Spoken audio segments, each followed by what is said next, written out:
and welcome back to lecture 6 of class 12th biology chapter 1 sexual reproduction in organisms। अभी तक हमने क्या है सेक्सुअल रिप्रोडक्शन स्टार्ट किया था और कुछ टॉपिक्स के उसकी डेफिनेशंस पढ़ी थी, जिसमें था आइसोगैमेट्स, हिटेरोगैमेट्स, बाइसेक्सुअल, यूनिसेक्सुअल, स्टेमिनेट, पिस्टिलेट, मोनीशियस और होमोथैलिक, डाइसियस और हेटेरोटैलिक। देन जूइड्स कौन से होते हैं?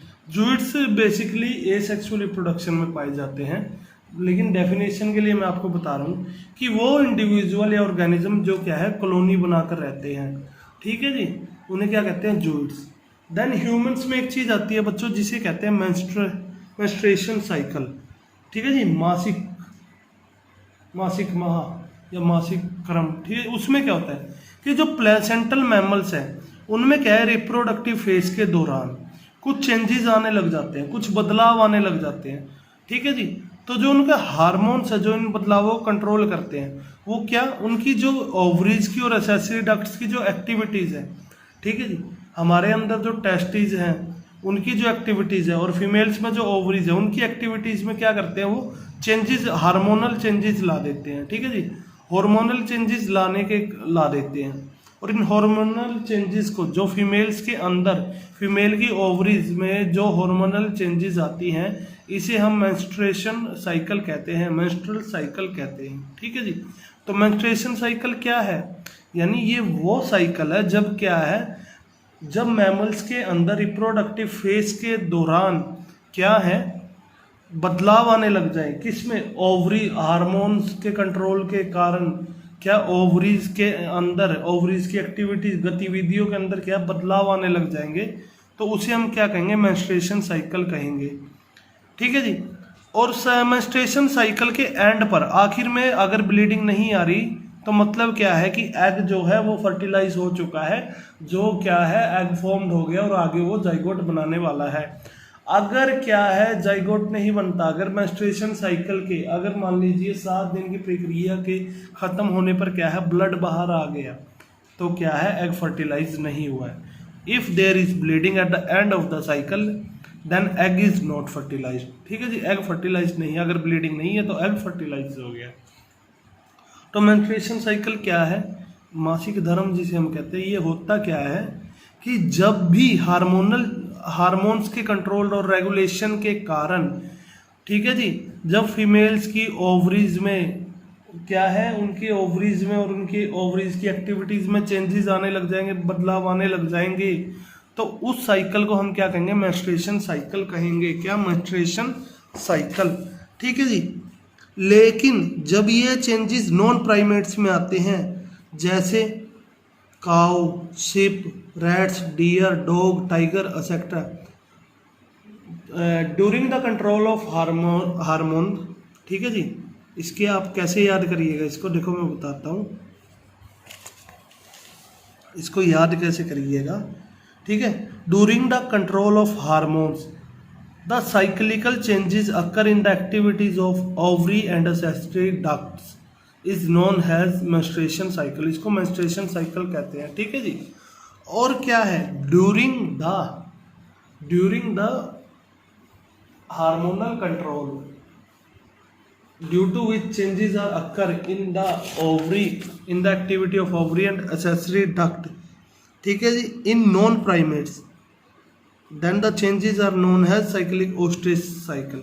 जब क्या है जो बदलाव आए हैं किसमें? नॉन प्राइमेट्स में, काऊ में, शिप में, रैट्स में, डियर में, डॉग में, जब क्या है बदलाव आने लग गए हैं, साइक्लिक जो बदलाव आ गए, उनके जो हार्मोन्स में चेंजेस आ गए, तो उसे हम क्या कहते हैं इनके अंदर? ओस्ट्रेज साइकिल, हीट पीरियड।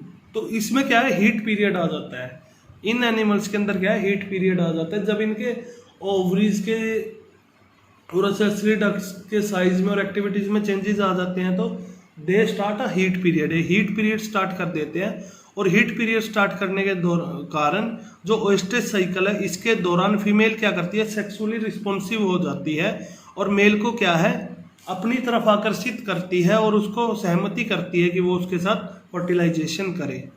इनके अंदर किसी भी प्रकार की ब्लीडिंग नहीं होती, ठीक है जी, कोई भी ब्लीडिंग नहीं होती। ज़्यादातर जो मैमल्स हैं लिविंग इन विल्ड, जो जंगलों में रहते हैं और प्राकृतिक जगहों पर रहते हैं, उनमें जो रिप्रोडक्टिव साइकिल है वो क्या है, सीजन्स के साथ ही आती है।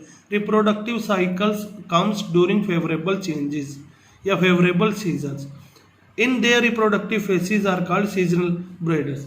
कि जिनमें क्या है, सीजन की चेंजिंग के साथ, जिन मैमल्स के अंदर फेवरेबल सीजन्स की चेंजेस के साथ क्या है, रिप्रोडक्टिव साइकिल्स में क्या आता है, चेंजेस आते हैं, तो उन्हें हम सीजनल ब्रीडर्स कहते हैं। जबकि जो क्या है,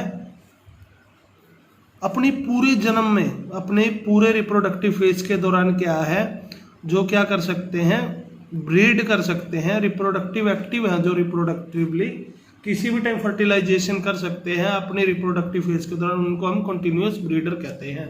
ठीक है जी। जैसे मेंढक क्या करते हैं, जो जून जुलाई का मौसम उसके टाइम में वो क्या करते हैं, फर्टिलाइजेशन करते हैं during the rain in the, ठीक है जी, रेन में। और इन विंटर वो क्या करते हैं, स्लीप के लिए चले जाते हैं, तो वो सीजनल ब्रीडर्स है। वो कब आते हैं, ड्यूरिंग रेनिंग टाइम। ठीक है जी। लेकिन लाइक ह्यूमन बींग्स ये क्या है, 12 महीने क्या है फर्टिलाइजेशन कर सकते हैं, और कभी भी क्या है जाइगोट न्यू बेबी फॉर्म कर सकते हैं, तो हम कैसे हैं, कंटिन्यूअस ब्रीडर, कंटिन्यूअस ब्रीडर। ठीक है जी। जो प्रोसेस है रिप्रोडक्शन का और एसोसिएटेड बिहेवियरल एक्सपेंशन का एनिमल का, जो भी एनिमल्स के अंदर बदलाव आएगा, ठीक है जी, उसके एक्सप्रेशन में, उसके बोल भाव में, चाहे वो चिड़चिड़ा हो रहा है या सॉफ्ट हो रहा है, जो भी उसके शरीर के अंदर जो भी चेंजेस आ रहे हैं, वो क्या है, हार्मोनल चेंजेस के कारण आ रहे हैं। ठीक है जी। देन अब इसके अंदर क्या है बच्चों, 3 स्टेजेस होती हैं सेक्सुअल रिप्रोडक्शन के अंदर। क्या है, 3 स्टेजेस होती हैं। उन 3 स्टेजेस में से सबसे पहले कौन सी आती है आपकी, उन 3 स्टेजेस में से सबसे पहले आपकी आती है गैमेटोजेनेसिस। मैंने बताया था आपको गैमेटोजेनेसिस में क्या होगा, गैमेट्स बनेंगे। सबसे पहले तो गैमेट्स बनेंगे, और जो गैमेट्स बनेंगे वो डिप्लॉइड बॉडी से बने हैं, तो वो कैसे होंगे, हैप्लॉइड होंगे। और क्यों होंगे हैप्लॉइड, क्योंकि जब डिप्लॉइड गैमेट बनेगा, बनते ही क्या है, फॉर्मेशन होते ही गैमेट की मियोसिस हो जाएगी, जिसके कारण क्या है, हैप्लॉइड गैमेट्स रह जाएंगे। मेल गैमेट को हम स्पर्म कहते हैं, और फीमेल गैमेट को एग या ओवा कहते हैं। ठीक है जी। स्पर्म बनते हैं आपके स्पर्मेटोजेनेसिस के थ्रू। ठीक है जी। द प्रोडक्शन और development of sperm is known है स्पर्मेटोजेनेसिस। आदमियों में ये क्या है, प्यूबर्टी के दौरान शुरू हो जाती है। इसमें क्या है, प्राइमरी स्पर्मेटोसाइट होता है डिप्लॉइड। प्राइमरी स्पर्मेटोसाइट क्या करेगा, आगे मियोसिस करके क्या कर देगा, रिडक्शन कर देगा, रिडक्शन ऑफ नंबर कर देगा, और क्या बना देगा, वो आगे फिर रिडक्शन करके सेकेंडरी स्पर्मेटोसाइट बना देगा। सेकेंडरी स्पर्मेटोसाइट क्या करेगा, आगे रिडक्शन करके 4 नंबर ऑफ स्पर्मेटिड बना देगा, और ये स्पर्मेटिड क्या बनाते हैं, स्पर्म्स बनाते हैं। क्या बनाते हैं, स्पर्म्स। जबकि फीमेल में क्या है, oogenesis होती है। जो प्रोडक्शन है या फिर डेवलपमेंट है ओवम का। फीमेल में क्या है, प्राइमरी oocyte होगा, वो क्या करेगा, सेकेंडरी oocytes बना देगा। सेकेंडरी oocytes में से क्या होंगी, एक सेकेंडरी oocyte तो ओवम बनाएगा, जबकि बाकी 3 पोलर बॉडी है, बाकी क्या बन जाएंगी, पोलर बॉडी बन जाएंगी। ठीक है जी। देन अब एग, हमें पता लगे स्पर्मेटोजेनेसिस के थ्रू स्पर्म बन गए, और oogenesis के थ्रू ओवा या एग बन गया। इसके बारे में कंप्लीट किया, हम आगे पढ़ेंगे। ठीक है जी। देन क्या होता है, जो डिप्लॉइड ऑर्गेनिजम्स है, जैसे ट्रिडोफाइट्स, जिम्नोस्पर्म, एंजियोस्पर्म, और ज़्यादातर एनिमल्स मैन को भी लेके, इनकी पेरेंटल बॉडी कैसी है, हमारी पेरेंटल बॉडी कैसी है, डिप्लॉइड है। डिप्लॉइड होने के कारण हमारे अंदर क्या है, कुछ स्पेशल सेल्स है, जिन्हें हम गैमेट मदर सेल्स कहते हैं, या फिर मियोसाइट्स भी कहते हैं। ठीक है जी। वो किसके अंदर जाएंगे, मैंने बताया था, जब भी मदर सेल बनेंगे तो वो क्या कर लेंगे, मियोसिस, और मियोसिस करने के बाद वो क्या कर देंगे, हैप्लॉइड गैमेट्स बना देंगे। क्या बना देंगे, हैप्लॉइड गैमेट्स। तो मियोसाइट्स क्या है, मियोसाइट्स आर दो special cells which are present in diploid parental body. ठीक है जी। ये वो स्पेशल सेल्स है जो डिप्लॉइड पेरेंटल बॉडी के अंदर प्रेजेंट है।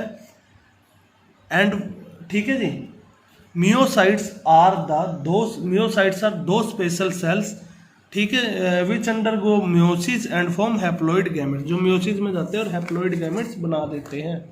ठीक है जी। तो कौन है मियोसाइट्स,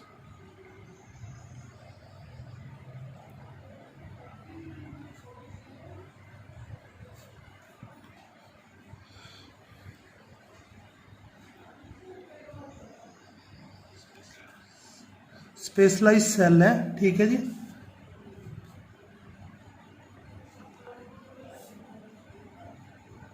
जो किस में जा रहे हैं,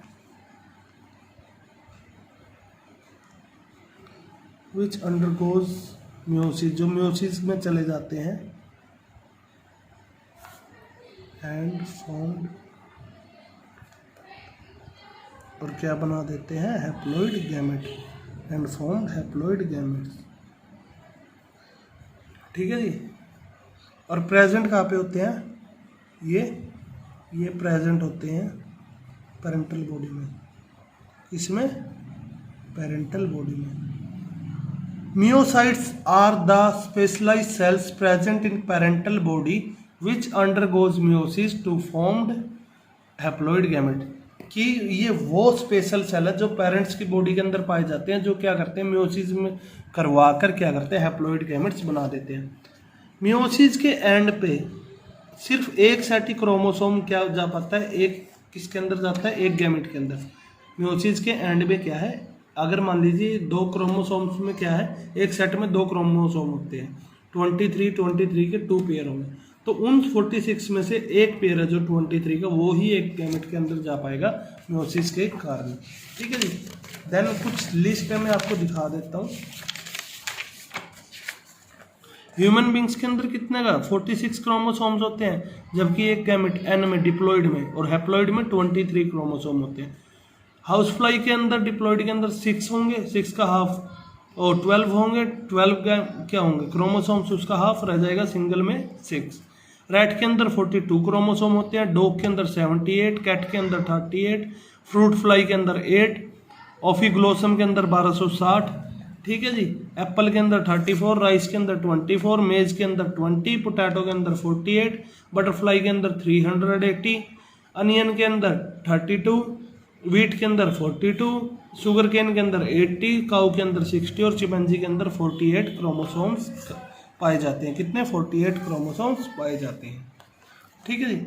देन क्या होगा, गैमेट्स फिर क्या होगी, अब क्या गैमेट्स तो बन गए, फिर वो गैमेट्स क्या है, मेल गैमेट है जो आपका स्पर्म और फीमेल गैमेट है एग, ये दोनों क्या करेंगे आपस में फ्यूज हो जाएंगे, फर्टिलाइजेशन कर लेंगे। ठीक है जी। देन क्या कर देंगे, मेल गैमेट क्या है, ट्रांसफर हो गया। ठीक है, ट्रांसफर हो जाएगा और होके क्या करेगा, फर्टिलाइजेशन। जो मेल गैमेट है वो कैसे होते हैं, चल फिर सकते हैं, मोटाइल होते हैं, जबकि फीमेल गैमेट क्या है, अपनी जगह पर स्थिर रहते हैं, स्टेशनरी होते हैं। ठीक है जी। गैमेट्स को क्या किसकी जरूरत होती है, माध्यम की जरूरत होती है, कहाँ तक जाने के लिए, फीमेल गैमेट के पास जाने के लिए। वो माध्यम क्या हो सकता है, पानी हो सकता है जब बाहरीय क्या हो, प्रजनन हो, और बॉडी फ्लूइड्स हो सकते हैं जब आंतरिक प्रजनन हो। बॉडी फ्लूइड्स में आपका वेजिनल फ्लूइड आ जाएगा और सीमन आ जाएगा, वेजिनल फ्लूइड और सीमन आ जाएगा। ठीक है जी। एक्सटर्नल और क्या है, जो मेल गैमेट्स है वो प्रोड्यूस होते हैं बहुत ज़्यादा मात्रा में। Why male gametes are produce in larger number than female gametes in human being,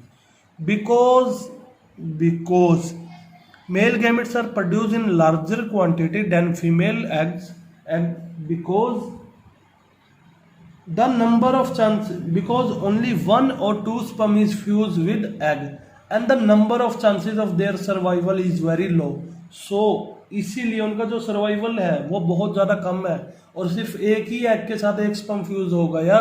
ठीक है जी। इसी के कारण क्या है, इसी के कारण क्या होता है बच्चों, जो मेल गैमेट्स है वो इसमें हो क्या रहा था कि जो मेल गैमेट है वो बहुत ज़्यादा मात्रा में प्रोड्यूस हो रहे हैं बजाय फीमेल के। क्यों, क्योंकि जितने ज़्यादा आगे जब ये फ्यूज करेगा तो बहुत ज़्यादा एक्सट्रीम और हार्श कंडीशन है, और आधे से ज़्यादा स्पर्म क्या है, रास्ते में मर जाते हैं। ठीक है जी। और सिर्फ एक ही जाकर क्या है, फॉर्म कर पाता है जाइगोट को।